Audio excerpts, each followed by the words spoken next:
Hi students, welcome back. In the previous class, we learned about Northern Mountain region. Today, we will learn about the Peninsular Plateau. Entire portions of Madhya Pradesh, Jharkhand and Chhattisgarh as well as parts of Maharashtra, Karnataka, Tamil Nadu, Telangana, Odisha and West Bengal together form a plateau known as Peninsular Plateau. The Peninsula Plateau, made of hard crystalline rocks, forms the oldest and the most extensive physical division of India. This undulating physical division of India extends about 15 lakh square kilometers. It includes varied topography such as mountains, plateaus and valleys. The highest peak in this region is the Anamudi, situated in the Idukki district of Kerala. As the Peninsula Plateau holds numerous deposits of diverse minerals, these regions can be termed as the storehouse of minerals. The major vegetation of this region receiving seasonal rain is tropical deciduous. The trees found in this region are teak, sal, sandalwood, bamboo, etc. But the rainy western slopes of the Western Ghats have tropical rainforest. A major portion of the Deccan Plateau, which is the southern part of the Peninsula Plateau, has been formed by the cooling of lava that spread over the region millions of years ago. Black soil is extensively found in this region made of igneous rocks named basalt, as this soil is best suited for cotton cultivation. It is also called black cotton soil. Red soil also occurs in large quantities. This soil, formed by the weathering of igneous and metamorphic rocks, is comparatively less fertile. The presence of iron gives red color to this soil. Laterite soil is formed in the regions with monsoon rains and intermittent hot seasons. The Peninsula Plateau is also the source region of many rivers. The rivers originating from the elevated regions of the Peninsula Plateau are known as Peninsular Rivers, as these are rain-fed rivers. The water flow in these rivers decreases in summer. The main peninsular rivers are: first one, Mahanadi, is from Mycala Ranges. Its length is 857 km. The main tributaries are Ib and Tel. Mahanadi flows through Madhya Pradesh and Odisha. Last, it joins at Bay of Bengal. Next, river Godavari. Its source, Western Ghats. Its length 1465 kilometers. Its tributaries are Indravati, Shabari. Godavari flows through Maharashtra, Telangana and Andhra Pradesh, and last it joins at Bay of Bengal. Next, river Krishna is from Western Ghats, that is Mahabaleshwar Hills in Maharashtra. Its length is 1400 km. Its tributaries are Bhima and Tungabhadra. The Krishna River flows through Maharashtra, Karnataka, Telangana and Andhra Pradesh, and it joins at Bay of Bengal. Next important river is Kaveri, is from Western Ghats, that is Brahmagiri Hills in Karnataka. Its length is 800 km. Its tributaries are Kabani and Amaravati. Kaveri River flows through Karnataka and Tamil Nadu, and it joins at Bay of Bengal.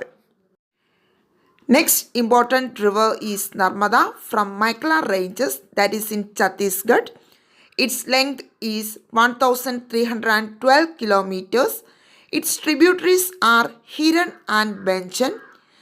The river flows through Chhattisgarh, Madhya Pradesh and Gujarat, and it joins at Arabian Sea. The last important peninsular river is Tapti. It is from Mundai Plateau. Its length is 724 km. Its tributaries are Anar and Girna. It flows through Madhya Pradesh, Maharashtra and Gujarat and joins at Arabian Sea. Godavari is the longest among the peninsular rivers. Waterfalls are common in most of the peninsular rivers. The highest among these is the Jog Falls in the Sharavati River in Karnataka. Let us have a comparative study of Himalayan rivers and peninsular rivers. Himalayan rivers originate from the Himalayan mountain ranges. Extensive catchment area. Intensive erosion. Create gorges in the mountain region and meander in plains. High irrigation potential. Navigable along the plains. Next, Peninsular River. It originates from the mountain ranges in the Peninsula Plateau. Comparatively smaller catchment area. Intensity of erosion is less. Do not create deep valleys as they flow through hard and resistant rocks. Less irrigation potential. Potential for inland navigation is low. Human life in the plateau. Cotton, pulses, groundnut, sugarcane, maize, ragi, chili, etc. are the major agricultural crops of this region. Iron ore, coal, manganese, bauxite, limestone, etc. are the major minerals found here. Hence, agriculture, mining and mineral-based industries are the major economic activities. Along the beautiful coastlines, the approximate length of this coastline is 6,100 kilometers, extending from the Rann of Kutch in Gujarat to the Ganga-Brahmaputra Delta. The coastal plain of India can be divided into two. They are Western Coastal Plain and Eastern Coastal Plain.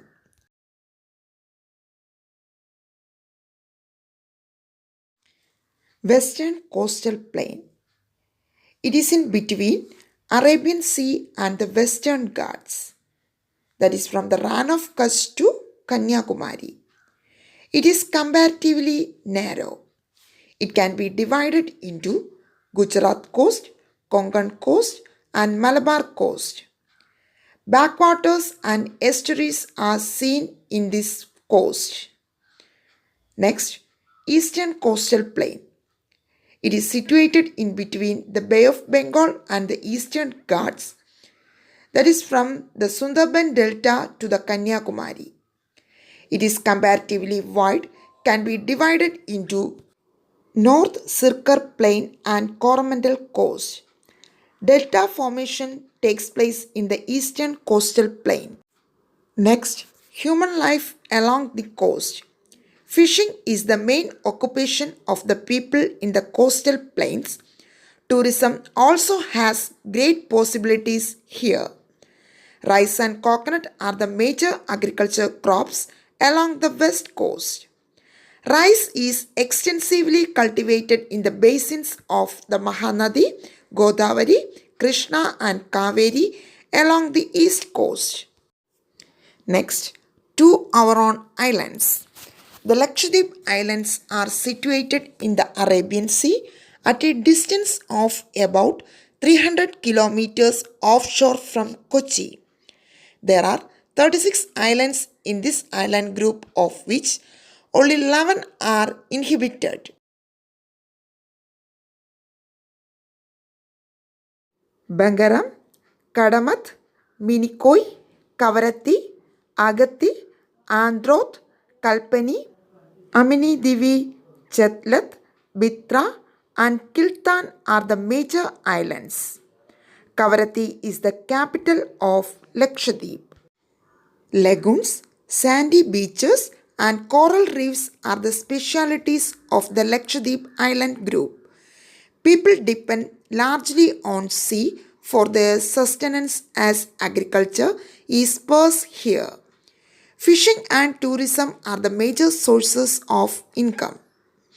The Andaman and Nicobar Islands include about 200 islands of Andaman Group and 19 islands of Nicobar Group. Most of these islands are not inhabited. Many of them have dense forest.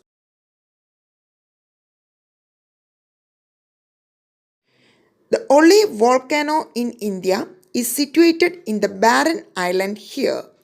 Port Blair is the capital of Andaman Nicobar Islands. The Indira Point at the southernmost tip of the Nicobar Islands is considered as the southern end of India. In this chapter, we studied about India's physiographic divisions, namely Northern Mountains, Great Northern Plains, Peninsula Plateau, Coastal Plains, and Islands. Hope all of you understood today's topic. Thank you.